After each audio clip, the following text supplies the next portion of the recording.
तो गाइस कैसे हैं आप सब लोग। शैंग्रीला की एपिसोड 62 के साथ हाजिर हो। तो लास्ट एपिसोड के एंड पे हमने देखा था कि हमारा शिमू जो होता है वो डेथराम में पहुंच चुका है। वहां पर पहुंचने के बाद वो एक ऐसे एरिया में पहुंच जाता है जहां पर कंकाल जो होता है एक बड़े से सैब्रस से फाइट कर रहे होते हैं और सैब्रस बहुत ज्यादा पावरफुल होता है और उसका साइज भी बड़ा होता है। तो इसी के साथ ही सैब्रस अपना बड़ा सा पंजा उठाता है और वहां पर ग्राउंड के ऊपर दे मारता है। तो इतनी पावरफुल शॉक वेव्स निकलती है कि सामने जितने कंकाल होते हैं वो सारे के सारे धूल मिट्टी बन जाते हैं। तो हमारा शिमू कहता है कि इस बड़े से सैब्रस का पंजा इतना पावरफुल था कि जहां पर अगर मैं रियल वर्ल्ड में होता यानी मेरे पास फिजिकल बॉडी होती तो मेरे इंटरनल ऑर्गन्स भी यहाँ पर बर्स्ट हो चुके होते और मैं अभी तक मर चुका होता और सारे कंकाल भी मर चुके हैं। फिर साथ ही उसकी नजर वहां पर सामने कंकाल के ऊपर पड़ती है कि कंकाल अभी भी तलवार लेकर वहां पर खड़ा होता है। तो शिमू कहता है कि अब ये क्या करने वाला है और ये अभी तक मरा क्यों नहीं। इसी के साथ ही वो कंकाल जो होता है बड़ी तेजी के साथ पीछे की तरफ घूमता और अटैक करने के लिए आगे बढ़ता है। तो शिमू कहता है मुझे लगता है कि ये अकेला कंकाल जहां पर इस बड़े से सैब्रस को चैलेंज करना चाहता है, लेकिन ये अकेला इसके सामने क्या ही कर पाएगा। और इसी के साथ ही जब बड़ा सैब्रस उसके ऊपर अटैक करता है अपने पंजे के साथ, तो वो कंकाल ऊपर की तरफ जंप करता है। जंप करते हुए ऊपर चढ़कर उसकी गर्दन के पास जाकर कट लगाता है।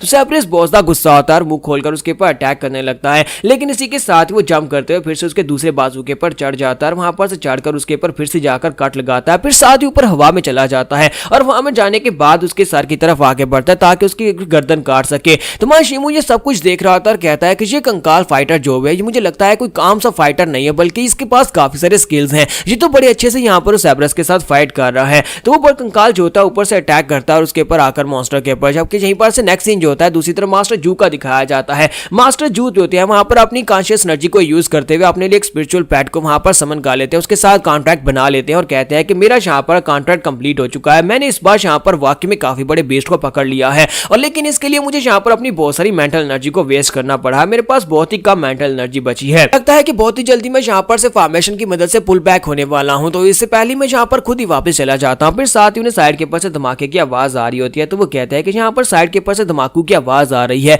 लगता है कि वहां पर शिमू हो सकता है। लेकिन यहाँ पर डेथराम में मैंने जिस बीस्ट को पकड़ा है वो सबसे ज्यादा पावरफुल लगता है। मुझे लगता है कि यहाँ पर डेथराम में वही सबसे पावरफुल है जिसको मैंने यहाँ पर अपने कॉन्ट्रैक्ट में लिया है, समन किया है। तो मुझे नहीं लगता कि शिमू वहां पर मुझसे ज्यादा पावरफुल किसी स्पिरिचुअल बीस्ट को पकड़ सकता है। तो वो सोच रहे होते हैं कि मुझे ऐसा नहीं लगता कि उसकी मेंटल स्ट्रेंथ इतनी स्ट्रॉन्ग है कि वो यहाँ पर किसी चीटी या फिर किसी बहुत ही कमजोर मॉन्स्टर से अलावा किसी मॉन्स्टर को अपने साथ कॉन्ट्रैक्ट में बाइंड कर सकता है। तो इसी के साथ ही वो वहां पर से गायब हो जाते हैं क्योंकि उनकी स्पिरिचुअल हेल्थ खत्म हो जाती है। तो वो अपने तलिस्मान को यूज करते हुए वापस दुनिया में चले जाते हैं। जबकि दूसरी तरफ का सीन दिखाते हैं कि वो सैब्रस जो होता है अभी भी वहां पर फाइट कर रहा होता है, दूसरी तरफ से वो कंकाल मॉन्स्टर जो होता है उसके ऊपर बार-बार अटैक कर रहा होता है और इसी के साथ ही सैब्रस अपना पंजा मारकर उस कंकाल को ग्राउंड के अंदर दंसा देता है। तो शिमू कहता है लगता है फाइट खत्म हो गई है। उस कंकाल मॉन्स्टर की फाइटिंग तो वाकई में काफी ज्यादा कमाल की थी और उसके स्किल्स भी अच्छे थे, लेकिन अफसोस है उसका साइज काफी ज्यादा छोटा था। लेकिन इसी के साथ ही वो फिर से वहां पर ग्राउंड के नीचे से निकलता है, उसके हाथ से नीचे से निकलकर उसके पंजे के ऊपर काट लगा देता है। तो कंकाल मॉन्स्टर यहाँ पर हार मानने को तैयार ही नहीं होता। तो शिमू कहता है कि तो अभी तक जिंदा, और इसी के साथ कंकाल मॉन्स्टर फिर से आगे बढ़ता है, जाकर उसके चेस्ट के ऊपर भी एक कट लगा देता है।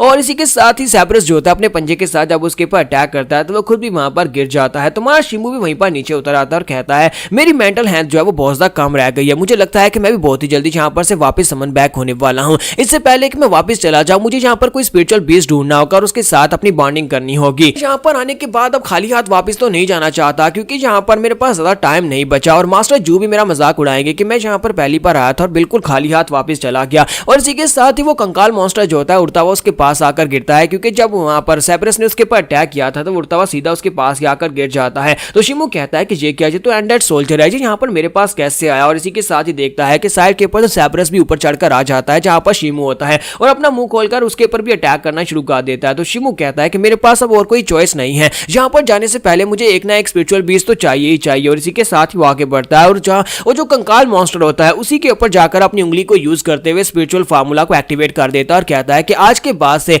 जब तक तुम यहाँ पर जिंदा हो तब तक तुम मेरे गुलाम, और जब मैं तुम्हें समन करूं तुम्हें मेरे पास आना होगा। और इसी के साथ ही वो बड़ा सा बीस्ट जो होता है उसके ऊपर पंजा दे मारता है, लेकिन हमारा शिमू जो होता है उसके पंजे के नीचे आने से पहले ही अपने तलिस्मान को यूज करते हुए गायब होकर दोबारा अपनी दुनिया में वापस आ जाता है। सैब्रस मॉन्स्टर जो होता है वहां पर अपने आसपास देखता है तो वहां पर वो नहीं होता, तो वो इस बात से बहुत ज्यादा गुस्सा हो जाता है और साथ ही वो स्पिरिचुअल बीस्ट यानी कि वो कंकाल मॉन्स्टर भी वहां पर से गायब हो जाता है और इस बात से सैब्रस मॉन्स्टर और भी ज्यादा गुस्सा होता है। तो हमारा शिमू जो होता है वापस आता है तो मास्टर जू से कहते तो फाइनली तुम वापस आ ही गए। मैं तो यहाँ पर तुम्हारे बारे में सोच सोच कर परेशान हो रहा था कि तुम अभी तक वापस नहीं आए, कहीं ऐसा तो नहीं तुम्हारे साथ कुछ बुरा हो गया हो। तुम्हारा शिमू कहता है कि मास्टर आपको परेशान होने की जरूरत नहीं है, हाँ मेरे साथ वहां पर एक छोटा सा हादसा हो गया था लेकिन मैं बिल्कुल भी खतरे में नहीं था, मैं वहां पर से बचकर निकल आया है। तो मास्टर से कहते हैं अच्छा तो तुम्हारे साथ भी वहां पर हादसा हुआ, मेरे साथ भी वहां पर एक हादसा हुआ था, लेकिन मेरे वाला हादसा ज्यादा कमाल का था, मुझे कम से कम वहां पर से एक स्पिरिचुअल बीस्ट तो मिल गया। साथ ही मास्टर से पूछता है कि मुझे ये बताओ क्या तुमने वहां पर से किसी स्पिरिचुअल पैट को पकड़ा या नहीं। तो महाशिमु कहता है कि हाँ मैंने वहां पर से जाकर एक स्पिरिचुअल बीस्ट को पकड़ा, लेकिन मेरे पास टाइम बहुत ज्यादा कम था और मेरे पास वहां पर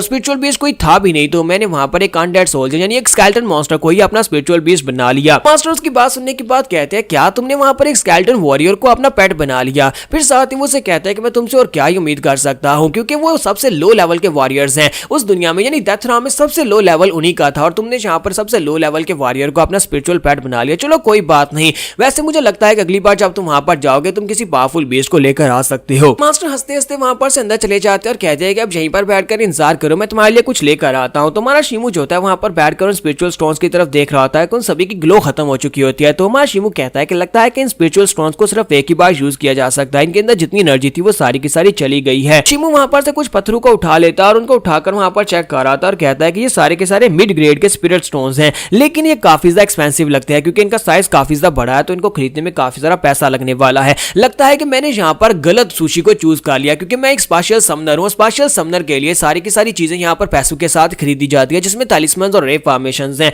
तो मास्टर उसके पास आते हैं और कहते हैं कि अब तुम यहाँ पर इन बेकार कचरा स्टोन्स का क्या करने वाले हो, क्या तुम इन्हें अपनी निशानी के तौर पर लेकर जाना चाहते हो कि पहली बार तुम दूसरी दुनिया में गए थे। वो उसे कहता है कि छोड़ो उन चीजों को, मैं तुम्हारे लिए देखो क्या लेकर आया हूँ। अपने पास से एक स्क्रॉल निकालते हैं और उसे कहते हैं कि ये एक मैजिक फार्मूला है, इस मैजिक फार्मूला को अपने पास रखो। ये मैजिक फार्मूला तुम्हारे काम आएगा जब तुम अपने उस अनडेड सोल्जर यानी उस स्केलेटन वॉरियर को अपनी दुनिया में बुलाने की कोशिश करोगे, क्योंकि यहाँ पर उसको वापस अपनी दुनिया में बुलाने के लिए भी तुम्हें बहुत सारा खर्चा करना पड़ेगा। इसमें बहुत सारे लो ग्रेड के स्पिरिट स्टोन्स यूज होने वाले हैं और साथ ही बहुत सारा पैसा लगने वाला है, तलिस्मन्स यूज होंगे। इसलिए सोच समझकर फैसला करना कि तुम उसको यहाँ पर इस दुनिया में बुलाना चाहते हो या नहीं। और साथ ही वो अपने पास एक बॉटल निकालते हैं और उसे कहता है कि इसके अंदर गोल्डन लिजर्ड का पॉइजन है, इसको ध्यान से यूज करना। मैं यहाँ पर इसको तुम्हें दे तो रहा हूँ, लेकिन तुम्हें इसे बहुत ही ध्यान से यूज करना होगा। अगर इस वैनम का एक छोटा सा कतरा भी तुम्हारे किसी भी बॉडी के हिस्से के पर गिर गया तो तुम्हारी हड्डियां तक पिघल जाएंगी, क्योंकि ये बहुत ज्यादा खतरनाक है, इसलिए प्लीज इसको बड़ी ध्यान से इस्तेमाल करना। तो शिमोन से कहता है कि डिसाइपल को अच्छी तरह से समझ जाए कि उसे यहाँ पर इसको कैसे यूज करना, मैं बड़ी ध्यान के साथ इसको यूज करने वाला हूँ, बिल्कुल परेशान ना हो। मास्टर से कहते हैं कि तो फिर ठीक है, इस बॉटल को अपने पास रखो, जब तक ये इस बॉटल के अंदर है तब तक ये कुछ भी नहीं करेगा, लेकिन जैसे ये पॉइजन बॉटल के अंदर से बाहर निकलेगा ये खतरनाक हो जाएगा।